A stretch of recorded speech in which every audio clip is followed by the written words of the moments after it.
میرے عزیزوں، رمضان کی بہاریں آ چکی ہیں. کسی مہمان کے انتظار کرتے کرتے جب وہ گھر آ جاتا ہے تو خوشیاں دوبالا ہو جاتی ہیں. یہ اللہ تعالیٰ کا کتنا بڑا کرم و احسان ہے کہ رجب سے ہم دعا کرتے رہتے ہیں کہ اے اللہ رجب و شعبان میں برکت دے دے اور رمضان تک ہماری زندگی کو پہنچا دے. اور رب تعالیٰ نے آپ سب کی سن لیا اور رمضان آپ سب کو دے دیا. ورنہ آج بھی کچھ لوگوں کی موت ہوئی ہے. آج کے دن بھی کئی لوگوں کی موت ہوئی ہے. چاند دکھنے سے پہلے بھی کچھ لوگ قبرستان جا چکے ہیں. وجہ یہ ہے کہ وہ رجب بھی پا لیے، شعبان بھی پا لیے، مگر ان کی زندگی میں اس سال کا رمضان نہیں لکھا ہوا تھا. اور جسے رمضان مل گیا اللہ کا ایک اور احسان اس کے ساتھ ہے. لہٰذا اے سنی مسلمانوں، اس کی قدر کرو، اسے ہلکے میں نہ لو. رمضان المبارک جیسے آ جاتا ہے تو اللہ تعالیٰ سب رزق کے دروازے کھول دیتا ہے. اور تمہارے لیے اتنے انتظامات اس نے کر رکھے ہیں کہ شیاطین چھیڑ چھاڑ کے لیے تمہارے ساتھ نہ رہے، ان کو بند کر دیا گیا کہ تم خالص اللہ کی عبادت کرتے رہو، کوئی شیطان تمہیں پریشان نہ کرے. اسی لیے تو قید کر کے رکھا گیا شیطانوں کو، جب تک نہیں اترے گا. میرے عزیزوں، اللہ تعالیٰ نے تمہارے لیے انتظامات اتنے کیے، یہاں تک کہ حدیث رسول ہے، میرے آقا فرماتے ہیں قیامت کے دن رمضان اور قرآن جس کی حمایت میں کھڑے ہو گئے اس کا جنت میں جانا واجب ہو جائے گا. جس کی یہ شفاعت کر دیں، رمضان اور قرآن. اور ساتھ میں میرے آقا صلی اللہ علیہ وسلم نے یہ بھی فرمایا، یاد رکھو رمضان اور قرآن جس کے خلاف کھڑے ہو گئے تو پھر اس کو دوزخ میں جانا واجب ہو جائے گا. اللہم اجعل القرآن حجتا لنا لا حجتا علینا. اے اللہ قرآن کو ہمارے لیے سفارشی بنا، مددگار بنا، ہمارے خلاف مقدمہ کرنے والا نہ بنا. آج رمضان المبارک کی جو خصوصیات ہے وہ تراویح کی شکل میں ہمیں ملی ہے. بہت سارے لوگوں کو ایسا لگتا ہے کہ 20 رکعت ہے، لمبی ہے، کون پڑھے گا، پھر پڑھ لیں گے، پھر دیکھ لیں گے. جس کے اندر یہ سستی اور کاہلی آئی، یہ علامت میں بتا رہا ہوں آپ کو، علامت حدیث رسول ہے. نماز صرف منافق پر بھاری ہوتی ہے، مومن پر نہیں. مومن ہوگا تو نماز میں لذتیں محسوس کرے گا، منافق ہوگا تو اس کے لیے نماز اور بھاری ہوگی. ارے امام صاحب اتنی لمبی قرات کرتے ہیں، کھڑے ہیں تو کھڑے ہو گئے، رکوع میں جا ہی نہیں رہے. یہ کس کو بھاری لگتی ہے؟ جس کے اندر نفاق ہو. وَإِنَّهَا لَكَبِيرَةٌ إِلَّا عَلَى الْخَاشِعِينَ. آج ہم نے تلاوت بھی کیا اس آیت کو پہلے پارے میں. رب تعالیٰ فرماتا ہے یہ اللہ سے خوف کرنے والوں کے لیے نماز بھاری ہو ہی نہیں سکتی، منافقین کے لیے یہ بھاری ہے. قرآن میں ان کی صفت بیان کی اللہ تعالیٰ نے. منافقین جب نماز کے لیے کھڑے بھی ہوتے ہیں، یراؤن الناس، لوگوں کو دکھانے کے لیے کھڑے ہوتے ہیں. اور لوگوں کو دکھانے کے لیے کھڑے ہوتے ہیں، ان کا ایمان نہیں ہوتا کہ اس نماز سے کچھ ملے گا. اس لیے اپنی کیٹیگری چیک کرنے کا بھی یہ مہینہ ہے کہ ہم ایمان والوں میں سے ہیں کہ منافقین میں سے. کیٹیگری چیک ہو جاتی ہے. اس لیے ان کی اس رمضان کی صفوں کو خالی ہرگز ہونے نہ دینا، ورنہ نفاق کا دھبا لگ جائے گا. بہرحال ہم معمول کے مطابق تفسیر قرآن کو، جیسے ہر سال میری عادت ہے میں قرآن جو تلاوت کرتا ہوں اس کے کچھ گوشے آپ تک رکھنے کی کوشش کرتا ہوں. یہ اور بات ہے کہ 6 سال کے بعد اسی ممبر پر دوبارہ ہم تفسیر بیان کریں. اللہ تعالیٰ اس مسجد کو ہمیشہ شاد و آباد رکھے. ہم رہیں یا نہ رہیں، یہ ممبر سدا سلامت رہے. اس ممبر کو تفسیر قرآن کے لیے خاص کیا گیا تھا، آپ سب کو پتا ہے. یہ تفسیر قرآن کا ممبر ہے. مولا تعالیٰ یہاں سے قرآن کی آواز ہمیشہ بلند فرمایا ہے. اور آج دنیا میں اگر میری آواز گونجتی ہے تو اسی تفسیر کی برکت سے. مجھے کوئی اور مقام یا جو کچھ بھی آواز میں اللہ نے عطا کیا ہے وہ اس تفسیر قرآن کی برکت ہے. ہم نے اپنی آواز کی ابتدا یا امت کو جھنجھوڑنے کی ابتدا اسی ممبر سے کیا تھا. یہی ممبر ہے، وہ یہ تاریخی ممبر ہے. اللہ تعالیٰ اس کی برکتیں ہم سب کو عطا فرمائے. اور مجھے یقین ہے کہ اس ممبر میں وہ اثر ہے کہ اچھے اچھوں کے چولہے ہل جاتے ہیں. یہ ممبر رسول پاک صلی اللہ علیہ وسلم کی نیابت کا ممبر ہے. ہاں، صرف اس کو لکڑی کا ممبر نہ سمجھے، یہ رسول اللہ کا ممبر ہے جہاں سے حدیث رسول سنائی جاتی ہے، جہاں سے اللہ کے کلام کی تفسیر ہوتی ہے. اور آج دنیا کو ایک بات میں آپ کو بتا دوں، کسی بم سے، میزائل سے، پیٹرول سے اتنا خوف نہیں لگتا جتنا ایک عالم ربانی کی زبان سے ڈر لگتا ہے. وجہ یہ ہے کہ دنیا کو پتا ہے کہ سارے بم اتنا کام نہیں کرتے جتنا ایک عالم کی زبان کام کرتی ہے. ہاں، میں یہ زبان اس لیے کہ اللہ تعالیٰ ان زبانوں سے امتوں کے دل میں انقلاب پیدا کرتا ہے. اللہ تبارک و تعالیٰ ہمیشہ وہ برکت ہمیں عطا فرمائے. آج قرآن کی جو تلاوت ہم نے کی ہے وہ سورہ بقرہ، سورہ فاتحہ کے بعد پہلی سورہ قرآن میں سورہ بقرہ ہے. سورہ بقرہ سب سے بڑی سورہ ہے قرآن پاک میں، تقریباً 2.5 پارے پر مشتمل ہے، 280 کے قریب آیات ہیں. اور سورہ بقرہ کی بڑی برکتیں بھی ہیں. ایک روایت میں ملتا ہے کہ پورے قرآن کا جو کچھ بھی مضمون ہے اللہ نے وہ سب سورہ بقرہ میں بیان کر دیا. پورے قرآن میں جو کچھ بھی ہے وہ سورہ بقرہ میں، اور جو سورہ بقرہ میں ہے وہ سورہ فاتحہ میں، پورا سورہ فاتحہ میں. اور اسی کو مولا کائنات علی مرتضیٰ نے فرمایا کہ اگر میں سورہ فاتحہ کی تفسیر لکھنے بیٹھ جاؤں تو 70 اونٹوں کو بوجھل کر سکتا ہوں. کیوں؟ اس لیے کہ سورہ فاتحہ ہی قرآن کا نچوڑ ہے، قرآن کا خلاصہ ہے. بہت ساری آیتیں ہیں تفسیر بیان کرنے کے لیے، وقت اتنا نہیں ہوتا. مختصر سی چند چیزیں آپ کے سامنے رکھتے ہیں. ایک اہم آیت اس میں آئی ہے. میں تفسیر سننے کے پہلے آداب بھی بتا دوں آپ کو. قرآن پڑھنے کے بھی آداب اور تفسیر سننے کے بھی آداب. ظاہر سی بات ہے کچھ آداب وہ ہیں جو ظاہر سے تعلق رکھتے ہیں. وضو سے ہونا چاہیے نماز قرآن پڑھنے کے لیے. لا یمسہ الا المطہرون, اس کو صرف اور صرف پاکیزہ لوگ چھوئیں گے. کس کو؟ قرآن پاک کو. تلاوت کرنے کے لیے وضو شرط ہے یا نہیں؟ چھونے کے لیے سب کو پتا ہے. ادب یہی ہے, ظاہری ادب یہ ہے کہ پاک رہے, جنوبی نہ رہے, حیض و نفاس والی عورت نہ رہے. قرآن پاک کے لیے یہ ظاہری آداب ہوئے. کچھ باطنی آداب بھی ہیں. قرآن پڑھنے کے لیے کچھ باطنی آداب بھی ہے. تم 10 بار نہا لو, 10 بار وضو کر لو, قرآن کو ظاہری آداب کے اعتبار سے چھو تو سکتے ہو. باطنی آداب میں سب سے پہلی شرط یہ ہے قرآن پڑھنا ہو یا سننا ہو تو عشق مصطفیٰ ہونا چاہیے. ہاں, بغیر حب مصطفیٰ کے اگر قرآن پڑھے گا تو پھر گمراہی کی طرف بھی جا سکتا ہے. قرآن تو قرآن ہے. حدیث رسول کے بارے میں کہا گیا بخاری شریف کے بارے میں کہ بے عشق مصطفیٰ پڑھتے ہیں جو بخاری.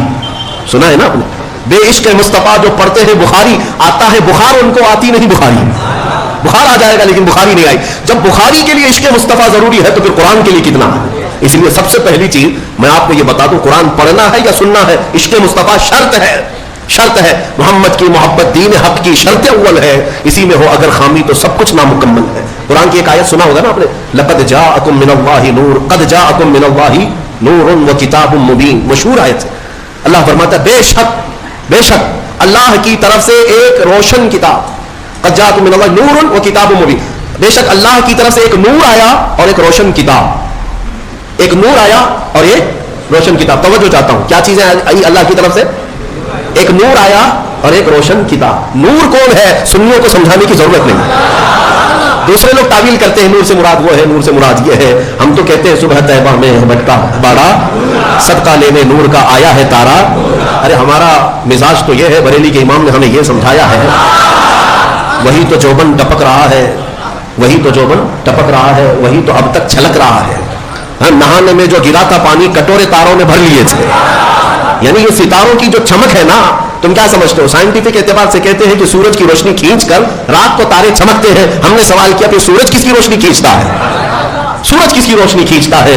وہ روشنی سمجھنے کے لیے بریلی کے امام کی زبان میں پڑھنا پڑے گا. سورج ہو کہ چاند ہو, اعلیٰ حضرت فرماتے ہیں کہ اتار کر ان کے رخ کا صدقہ, اتار کر ان کے رخ کا صدقہ, وہ بٹ رہا تھا نور کا باڑا. اچھل اچھل کر جبی, یہ چاند سورج اچھل اچھل کر جبی کی خیرات مانگتے تھے. معراج کی شب میں چاند سورج اچھل اچھل کر جبی کی خیرات مانگتے تھے کہ اللہ یہ تیرے حبیب کا جو اترن ہے, نہانے میں جو گرا ہے اور پیشانی مبارکہ سے جو پانی ٹپکا ہے, چاند کہتا ہے وہ میری جھولی میں دے دیا جائے اور سورج کہتا ہے میری جھولی میں دے دیا جائے. جو بات میں عرض کر رہا ہوں وہ یہ ہے کہ قرآن میں اللہ نے کیا فرمایا, بے شک اللہ کی طرف سے تمہارے پاس کیا آیا, ایک نور آیا اور دوسرے روشن کتاب. جس کو ہم نے آج پڑھا وہ روشن کتاب. تراویح میں جو پڑھا وہ کون سی کتاب ہے؟ روشن کتاب. روشن ہی ہے حقیقت میں, جو پڑھتا ہے وہ بھی روشن ہوتا ہے. روشن کتاب آئی اور ایک نور آیا. دونوں کا کیا کمبینیشن ہے, دونوں کا کیا تعلق ہے؟ اللہ کی طرف سے ایک نور آیا اور ایک روشن کتاب. یہاں اگر ایسا ہوتا کہ بے شک اللہ کی طرف سے کتاب آئی اور ایک نور آیا, نہیں, اللہ کی طرف سے ایک نور آیا پھر روشن کتاب. پتہ یہ چلا لائٹ سب بند کر دے اور کتاب کھولیں, کیا پڑھ پاؤ گے؟ پڑھ پاؤ گے؟ ساری لائٹ میں بند کرتا ہوں, تمہارے سامنے کتاب رکھتا ہوں, پڑھو, کچھ نہیں پڑھ پاؤ گے. ادھر سے ادھر انگلیاں پھیر سکتے ہو. پڑھنے کے لیے روشنی ہونا یہ ضروری ہے, بغیر روشنی کے کتاب نہیں پڑھی جا سکتی. اسی لیے آیت میں اللہ نے فرمایا بے شک اللہ کی طرف سے پہلے کیا آیا؟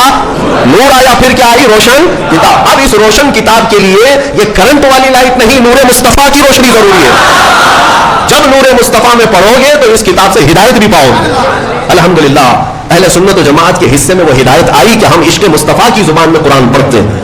الحمدللہ آج بہت ساری باتیں تھی لیکن ایک آیت کی طرف میں لے جاتا ہوں.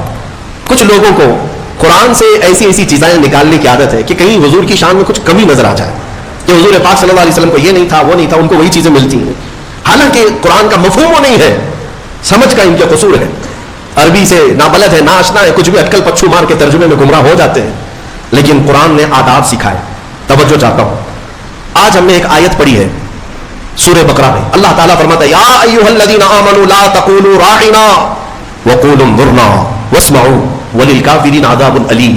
اے ایمان والو راعنا مت کہو, راعنا مت کہو. کیا مطلب ہے اس کا؟ تھوڑا سا عربی میں سمجھا دوں.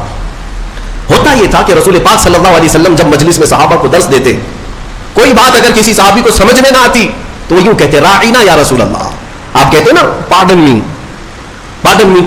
ایک ٹیچر کو کہا جاتا ہے کہ دوبارہ ارشاد, دوبارہ ارشاد کیوں کہ آپ دوبارہ بیان فرمائیں تاکہ میں اور سمجھ سکوں. تو صحابہ کیا کہتے تھے؟ راعنا یا رسول اللہ, اے اللہ ہم اے رسول, یعنی ہم جلد نہیں سمجھ پائے اور ایک بار بیان کر دیجیے. لیکن اسی زمانے میں راعنا صحابہ کس نیت سے کہتے تھے؟ اے اللہ کے رسول ہماری رعایت کیجیے. اسی زمانے میں یہودیوں کی زبان میں راعنا کا ترجمہ غلط تھا. راعنا کا مطلب ہوتا تھا ہمارا چرواہا, ہمارا چرواہا. تو ہوتا یہ تھا کہ صحابہ کہتے تھے راعنا یا رسول اللہ, ہماری رعایت کر دیجیے اللہ کے رسول. یہودی جو سنتے تھے تو مذاق اڑاتے تھے. دیکھو مسلمانوں کو اپنے ہی نبی کو اپنا چرواہا کہتے ہیں, اپنے ہی نبی کو اپنا چرواہا کہتے ہیں. وہ ٹھٹا مار کر کے ہنستے تھے, مذاق اڑاتے تھے. لیکن مجھے بتاؤ میرے عزیزوں, کسی صحابی کے دل میں یہ نیت تھی؟ ان کے خواب و خیال میں بھی یہ گمان نہیں کہ ہم حضور کے بارے میں ایسا سوچیں, لیکن وہ اپنی زبان میں کہہ رہے تھے. لیکن دیکھیں قانون خداوندی کو, اللہ نے اس لفظ کو بھی منع کر دیا جس کا معنی کسی بھی زبان میں الگ آ سکتا ہو. وہ جملہ میرے نبی کی شان میں بولا ہی نہ جائے, بولا ہی نہ جائے. اور عام لوگوں کو نہیں, امت میں اگر سب سے اچھے لوگ کوئی تھے تو رسول کے صحابہ تھے. ان کو اللہ نے تنبیہ کرتے ہوئے فرمایا اے ایمان والو آج کے بعد سے راعنا نہ کہو. جب اگر دوبارہ کہنے کی بات آئے حضور کی بارگاہ میں تو کیا کہو؟ اللہ نے وہ بھی سکھایا, کہو وقول انظرنا, یوں کہو نظر کرم فرمائیے. اللہ نظر کرم فرمائیے, ایسا لفظ استعمال کرو نبی کی بارگاہ میں جس کا کوئی بھی کوڑھی دوسرا ترجمہ کر بھی نہ سکے. کوئی بھی دل کے کوڑ والا مریض جو گستاخ ہے, بغض رکھتا ہے, عداوت رکھتا ہے, وہ ایسا تصور بھی نہ لا سکے. عزیزان گرامی, صحابہ کو جب یہ تنبیہ کر دی گئی تھی, اب ہمارا اور تمہارا حال کیا ہے؟ بعض ایسے لوگ ہیں جو نبی پاک صلی اللہ تعالیٰ علیہ وسلم کے لیے, حضور پاک صلی اللہ تعالیٰ علیہ وسلم کے لیے الفاظ کی ہیرا پھیری کے ساتھ وہ شان رسالت میں تنقید کرنے کو اور گستاخی کرنے کو یہ سمجھتے ہیں کہ ہم بہت پڑھے لکھے لوگ ہیں, ہم بہت ایجوکیٹڈ لوگ. صحابہ کو جب یہ تنبیہ کر دی گئی کہ آپ راعنا نہیں کہیں گے آج کے بعد, اور اتنا ہی نہیں بلکہ آگے یہ بھی تنبیہ کر دیا رب تعالیٰ نے وقولوا انظرنا واسمعوا, یہ کہنے کی ضرورت بھی کیوں آئے گی؟ غور سے سنا کرو, جب نبی بیان کرے تو غور سے سنا کرو. صحابہ کو اتنی تنبیہ ہے. دوسری آیتیں ہیں سورہ حجرات کی, وہ پڑھیں گے تو عش عش کر جائیں آپ. مولا فرماتا ہے لا ترفعوا اصواتکم فوق صوت النبی, تم میں سے کوئی بلند آواز سے نبی کی بارگاہ میں بات بھی نہ کرے. صحابہ کو کہا گیا. یہ بھی آیت کس کے لیے اتری تھی؟ ایک صحابی تھے جن کو سنائی کم دیتا تھا, حضرت قیس. کم سنائی جس کو دیتا ہے نا وہ بلند آواز سے بات کرتا ہے. تجربہ معلوم ہوگا آپ کو, جس کو کم سنائی دیتا ہے وہ اونچا بولتا ہے. اس صحابی کی عادت تھی, وہ زور سے کہتے تھے یا رسول اللہ آپ نے کیا کہا؟ مولا کو یہ بھی پسند نہیں تھا. عتاب نازل فرمایا کہ اگر تم نے بلند آواز سے بات کی میرے نبی کے دربار میں, جتنے اعمال تھے اب تک کے سب ضائع ہو گئے, سب ختم ہو گئے. ان تحبط اعمالکم وانتم لا تشعرون, تمہیں گمان بھی نہیں ہوگا, تمہیں پتہ بھی نہیں چلے گا, سارے اعمال ضائع کر دیے جائیں گے. اور ایک ادب میں بتاؤں, میرے گھر میں اگر میں آرام کر رہا ہوں, آپ آئیں گے بلانے کے لیے, کیا کریں گے گھر کے باہر سے؟ آپ بیل ہوگی بجائیں گے, دروازے کو دستک دیں گے, یا میرے مام سے پکاریں گے ہے کیا اندر سو رہے ہیں, کیا کر رہے ہیں, پکاریں گے نا. یہی تو ہے طریقے, یہی ہے پکارنے کے. لیکن بارگاہ رسول کے آداب بھی قرآن میں آئے. صحابہ جب گھر پر جائیں رسول کے, کیا کریں؟ وہ اللہ کے رسول کے گھر کے باہر جانا ہو, دستک دیں, پکاریں, کیا کریں؟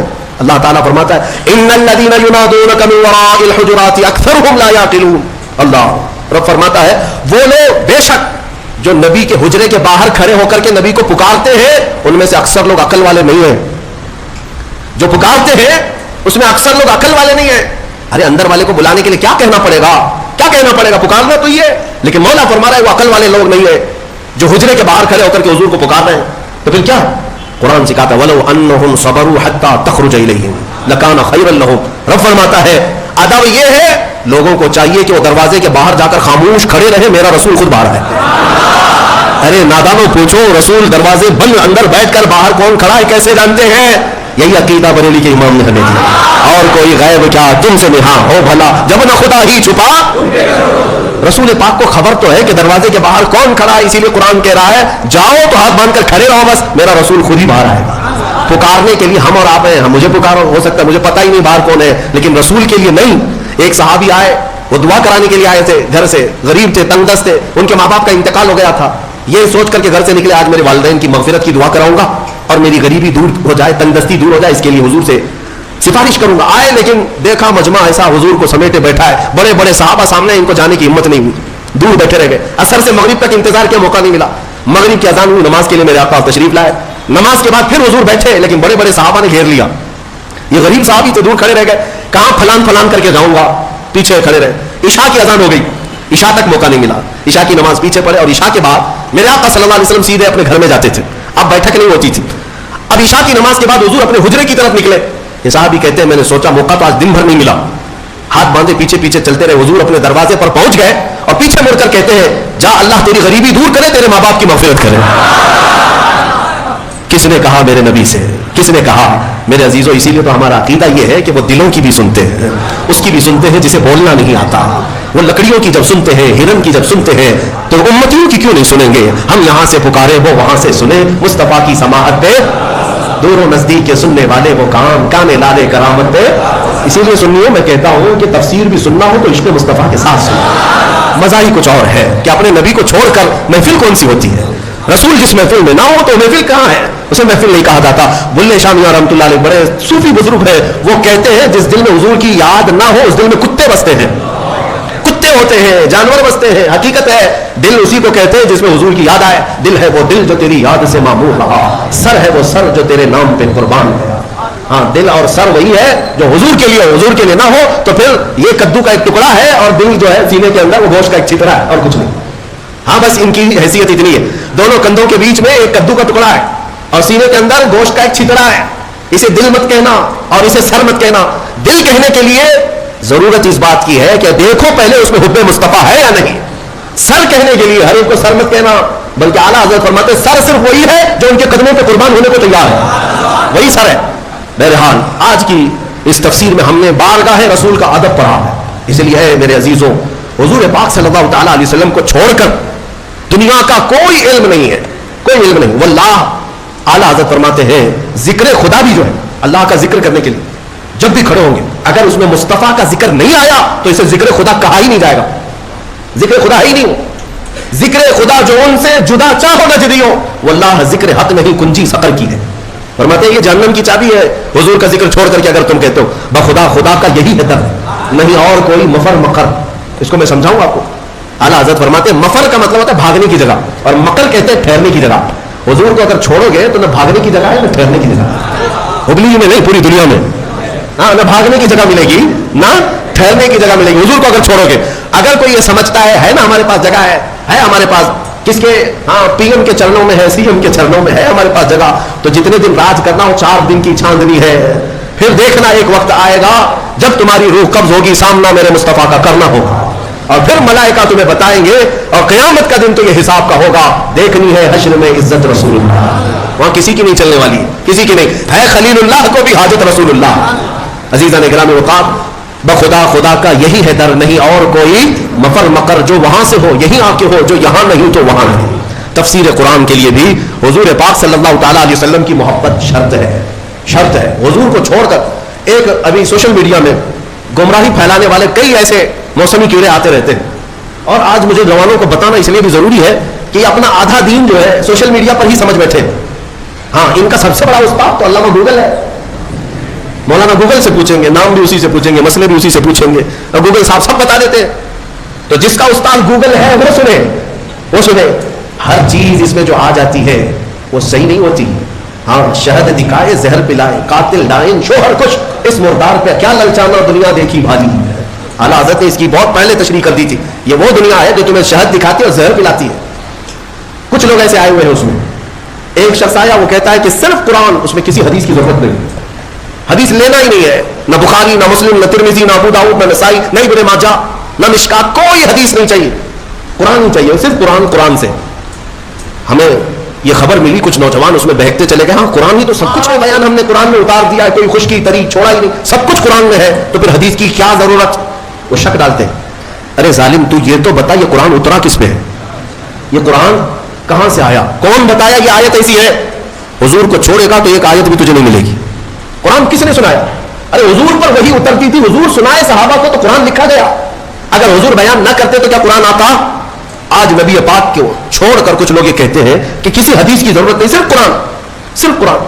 اے میرے عزیزوں, اس طرح کی گمراہیوں سے اپنے آپ کو بچا لو. میں حدیث میں یہ بھی بتا دوں, حضور پاک صلی اللہ علیہ وسلم نے یہ بھی بشارت 1400 سال پہلے دی. فرمایا ایک زمانہ تم پر آئے گا, ایک شخص آئے گا جو تکیے پر ٹیک لگا کر بیٹھا رہے گا اور پھر لوگوں سے کہے گا کہ صرف قرآن ہی کافی ہے, کسی حدیث کی ضرورت نہیں. حضور نے 1400 سال پہلے بتایا, 1400 سال پہلے حضور نے آگاہ فرمایا. کہ ایسی گمراہ لوگوں سے، اور حضور نے یہ بھی فرمایا وہ لوگ ہیں جن کے لیے قرآن حلق سے نہیں اترتا، انہیں قرآن کی سمجھ نہیں ہے، لیکن وہ قرآن کے ذریعے پوری دنیا کو گمراہ کرنے کی کوشش کرتے ہیں۔ اے میرے عزیزو، قرآن کو صرف گوگل سے نہیں، صرف فیس بک سے نہیں، بلکہ علماء صالحین باعمل عاشقان مصطفیٰ سے پڑھا کرو، تو پھر تمہیں ہر آیت کا مفہوم بھی سمجھ میں آ جائے، ورنہ ادھر کا ادھر مارتے رہ جاؤ گے۔ میں آپ کو بتاؤں ایک مثال، اللہ نے اپنے رسول سے فرمایا وَوَجَدَكَ ضَالًّا فَهَدَىٰ، سورہ وَالضُّحَىٰ میں اللہ نے فرمایا وَوَجَدَكَ ضَالًّا فَهَدَىٰ۔ ضال کا مطلب عربی میں گمراہ، بھٹکا ہوا ہے، ایک معنی یہ ہے۔ ایک خصوصیت ہے عربی کی، ایک ورڈ کے کئی معنی آتے ہیں، کئی معنی آتے ہیں، عربی کی خصوصیت ہے۔ کچھ الفاظ تو ایسے ہیں جن میں ایک ورڈ ہے 70 معنی ہیں، الگ الگ معنی نکلتے ہیں، یا عقل والا دیکھ کر کے ترجمہ کرے گا یہاں کیا مراد ہے۔ فار ایگزامپل العین، یہ عربی کا ایک ورڈ ہے جو آنکھ کو بھی کہتے ہیں، گھٹنے کو بھی عین کہتے ہیں، سورج کو بھی عین کہتے ہیں، پانی سے جو چشمہ نکلتا ہے نا سوتا، اسے بھی عین کہتے ہیں، اور پوری ذات کو بھی عین کہتے ہیں۔ کتنے معنی ہو گئے؟ 7 ڈفرینٹ ہیں، آنکھ کو بھی عین، گھٹنے کو بھی عین، سورج کو بھی عین، پانی کے چشمے کو بھی عین، ذات انسان کو بھی عین۔ تو اب اگر کہیں یہ کہہ دے کسی نے یہ کہہ دیا کہ میری عین سے پانی آ رہا تھا، تو ترجمہ کرنے والا ہے کہ ہاں مولانا کے گھٹنے سے پانی آ رہا تھا، ہاں، یا ترجمہ یہ کرو شاید مولانا کے سورج سے پانی آ رہا تھا۔ ارے میاں یہ سورج کہاں سے آ گیا؟ ہاں، عقل والا اتنا تو ترجمہ کرے گا، اگر یہ کہہ رہے میری عین سے پانی آ رہا تھا تو شاید ان کی آنکھ سے پانی آ رہا ہے۔ سمجھ میں آیا؟ ہاں، اتنی تو سمجھ ماشاءاللہ ہمارا مجمع رکھتا ہے۔ اگر میں ایک جملہ کہہ دوں تو ترجمہ آپ خود ہی کر لیں گے۔ مثال کے طور پر اگر میں یہ کہہ دوں عربی میں کہ آج عین 6:30 بجے نکل گیا، تو آپ ترجمہ کیا کریں گے؟ مولانا کا گھٹنا 6:30 بجے نکل گیا، یہ کریں گے؟ آپ کیا کریں گے؟ سچ بتاؤ۔ سورج، الحمدللہ یہ عقل ہے، یہ اتنی سمجھ ہے کہ سورج آج 6:30 بجے نکل گیا، یہ مطلب ہے۔ لیکن آؤ، جس کی مت ماری جاتی ہے، جس کے اندر حشم مصطفیٰ نہ ہو، کون ہو، وہ اسی ترجمے کرتا ہے۔ ضال کا مطلب ہوتا ہے راستہ چھوڑا ہوا، بھٹکا ہوا، لیکن کچھ اچھے معنی بھی آتے ہیں اس کے، کچھ اچھے معنی بھی آتے ہیں، لیکن اچھے مکھی کو کہاں نظر آتے ہیں؟ وہ جسم میں جہاں زخم ہوگا وہیں بیٹھے گی نا، زخم جہاں دیکھتی وہاں بیٹھے گی، کیونکہ مکھی کو پیپ پینے کا شوق ہے، خون پینے کا شوق ہے، اچھی جگہ نہیں بیٹھے۔ بہرحال بلا تشبیہ و بلا تمثیل، حضور پاک صلی اللہ علیہ وسلم کو جب اللہ نے فرمایا وَوَجَدَكَ ضَالًّا فَهَدَىٰ، اے محبوب ہم نے آپ کو ضال پایا، تو کچھ لوگوں نے یہاں یہ تیر مار دیا، اے رسول ہم نے آپ کو بھٹکا ہوا پایا تو ہدایت دے دیا، آپ کو گمراہ پایا تو ہدایت دے دیا۔ ظالمو، اگر رسول ہی گمراہ ہے تو پھر امت کو کیا ہدایت دے؟ وہ خود بھٹکے ہوئے اگر تھے تمہارے ترجمے کے حساب سے۔ بے عشق مصطفیٰ جب اس طرح کی تک بندیاں کرو گے، تیر مارو گے، تو یہی ہوگا۔ ان سے جا کر پکڑ کر کوئی پوچھے کہ رسول گمراہ کب تھے کہ اللہ نے انہیں ہدایت دیا؟ اگر وہ بھٹکے ہوئے تھے، گمراہ تھے، اور اللہ نے ان کو ہدایت دیا، تو ہمارا عقیدہ ہی ختم ہو گیا کہ رسول معصوم ہوتے، عقیدہ ہی ختم ہو گیا۔ اسی لیے پھر ایسے جملوں کو سمجھنے کے لیے عشق کے امام کے دربار میں جانا ہو، جو حضور کی محبت بھی رکھتا ہو، اور وہ بریلی کے امام کی بارگاہ میں جب ہم پہنچتے ہیں، پوچھتے ہیں وَوَجَدَكَ ضَالًّا فَهَدَىٰ کا کیا مطلب نکلتا ہے، تو وہ عشق میں ڈوبی ہوئی زبان سے کہتا ہے اے محبوب ہم نے آپ کو اپنی محبت میں خود رفتہ پایا تو اپنی طرف راستہ دے دیا۔ کیا ترجمہ ہے؟ خود رفتہ کا مطلب کیا ہوا؟ محبوب کو ڈھونڈنے کے لیے کبھی کوئی ادھر جا رہا ہے، کبھی ادھر جا رہا ہے، اس کو بھٹکا ہوا نہیں کہتے، اپنے محبوب کو تلاش میں سرگرداں ہے، ترجمہ کا حق بھی ادا کیا اور بارگاہ رسول کا ادب بھی محفوظ ہے۔ اس لیے میں کہتا ہوں کہ پہلے نور کی ضرورت ہے، پھر روشن کتاب۔ اگر نور نہ ہو تو روشن کتاب نہیں نظر آئے گی، اس لیے نور مصطفیٰ کا واسطہ ضروری ہے، حوالہ ضروری ہے۔ انشاءاللہ اس بار ہم جو بھی تفسیر کریں گے وہ نور مصطفیٰ کی برکت سے کریں گے انشاءاللہ، اور ہم کوشش یہ کریں گے کہ کوئی تفسیر ہماری ذکر مصطفیٰ سے خالی نہ ہونے پائے، کوئی تفسیر ہماری، کوئی مجلس اور کوئی محفل ہماری ذکر مصطفیٰ سے خالی نہ ہونے پائے، اس لیے کہ ہمیں جو کچھ بھی ملا ہے یا رسول اللہ وہ تمہاری بدولت ملا ہے، اور اگر ہماری زبانیں تمہارا ذکر نہ کرے تو پھر یہ زبان کس کام کی ہے؟ دہن میں زبان تمہارے لیے، بدن میں ہے جہاں تمہارے لیے، یا رسول اللہ ہم آئے یہاں تمہارے لیے، اٹھے بھی وہاں، جب ہم انہی کے لیے آئے ہیں تو پھر کیوں نہ ان کا ذکر کریں۔ ہم مسلمان ساتھ میں اللہ تعالیٰ کا یہ شکر بجا لاتے ہیں کہ مولا تو نے اپنے حبیب کے چاہنے والوں کی جماعت میں ہمیں بنایا ہے، ہمیں اس جماعت میں رکھا جو صبح اٹھتی ہے تو مصطفیٰ جان رحمت پہ لاکھوں سلام کہتی ہے، اور اپنا سلام نمازوں کا پھیرتی بھی ہے تو کھڑے ہو کر یا نبی سلام علیہ کا کہتی ہے۔ یعنی مولا کا یہ کتنا بڑا احسان ہے کہ اس نے اپنی عبادتوں کے لیے مسجد میں بلایا، لیکن ہماری مسجدیں عبادتیں خدا بندی کے ساتھ ساتھ مدینے کی طرف توجہ بھی دلا دیتی ہے، مدینے کی طرف رخ کرنا بھی سکھا دیتی ہے۔ وہ مسجد ہی کیا جو مدینے کا رخ نہیں دکھاتی، وہ مسجد ہی کیا جو مصطفیٰ کے چہرے کی طرف نہیں پیدا کرتی۔ دیدار کی طرف نہیں پیدا کرتی. اللہ تبارک و تعالیٰ ہمیں کہنے سننے سے زیادہ عمل کی توفیق عطا فرمائے. سورہ بقرہ کی وہ تفسیر پچھلی تفسیریں ہوں گی, آپ اس کو بھی سن لیں. ہم نے کافی سالوں سے جو تفسیریں کی ہیں موجود ہے, اس میں جو آیتیں آئی ہیں اجمالاً اگر میں ذکر کروں تو پہلے اللہ نے ایمان والوں کی تعریف فرمائی. سب سے پہلے جو شروع ہو رہا ہے یؤمنون بالغیب, وہ لوگ جو غیب پر ایمان لاتے ہیں, اللہ نے ایمان والوں کی تعریف کی. اس کے بعد کافروں کی مذمت کی کہ کچھ کافر ایسے ہیں جن کے دلوں پر اللہ نے مہر لگا دی, انہیں کچھ اب سمجھ میں نہیں آئے گا. ختم اللہ علی قلوبہم وعلی سمعہم وعلی ابصارہم غشاوہ, ان کے دلوں پر مہر لگا دی گئی, ان کی آنکھوں پر پردہ پڑا ہے, ان کے کانوں کو کچھ نہیں سنائی دے گا. کیا حق بات نہیں نظر آئے گی, حق بات نہیں سنائی دے گی, حق بات سمجھنے کی طاقت نہیں ہوگی. آج بہت سارے ایسے ہیں جو اسلام کی حقانیت کو آنکھوں کے سامنے دیکھ رہے ہیں مگر ابو جہل کی اولاد ماننے کو تیار نہیں مانے گی. ہاں, ان کے دلوں پر اللہ نے مہر لگا رکھی ہے. یہ دشمنی میں اس قدر آگے بڑھیں گے, ان کو نماز سے چڑ ہے, اذان سے چڑ ہے, قرآن سے چڑ ہے, برقعے سے چڑ ہے, ٹوپی سے چڑ ہے, داڑھی سے چڑ ہے. کیوں چڑ ہے؟ دل پر جو مہر لگی ہوئی ہے, دل پر جو مہر لگی ہوئی ہے. ان کا کام کیا ہے, ان کو کیا کرو گے آپ؟ بعض لوگ ابھی یہ سوچتے ہیں, ہمیں بھی کہتے ہیں کہ مولانا ہو سکتا ہے کچھ تقریروں سے وہ پلٹ جائیں, جن کو اللہ نے مہر لگا کے رکھا ہم کیا پلٹے اس. اللہ نے اپنے رسول سے کہا انک لا تسمع الموتى, اے رسول ان مردوں کو آپ سنا نہیں سکیں گے. ان کو اللہ نے مردہ فرمایا. جو دشمنی میں جل رہا ہے اسے چھوڑ دیں, اسے چھوڑ دیں, ان قریب اللہ کی پکڑ میں وہ گرفتار ہوگا. ہاں, اگر انجانے میں کوئی بھٹکا ہوا ہے تو اس کو ہدایت دینے کے لیے کوشش ضرور کرنی چاہیے. تو جن کے دلوں پر مہر لگا ہے ان کا کوئی سروکار نہیں, نہ قرآن سے, نہ حدیث سے, نہ ہماری تقریروں سے, نہ نماز سے. تیسری ایک جماعت ہے جس کی مذمت میں اللہ نے 13 آیتیں نازل کی.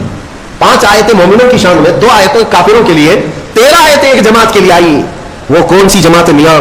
مذبذبین بین ذلک لا الہ ہؤلاء ولا الہ ہؤلاء. قرآن کہتا ہے یہ وہ ہے جو مومنوں میں بھی نہیں ہے, کافروں میں بھی نہیں ہے, نہ ادھر کی ہے, نہ ادھر کی ہے, ادھر کی ہے.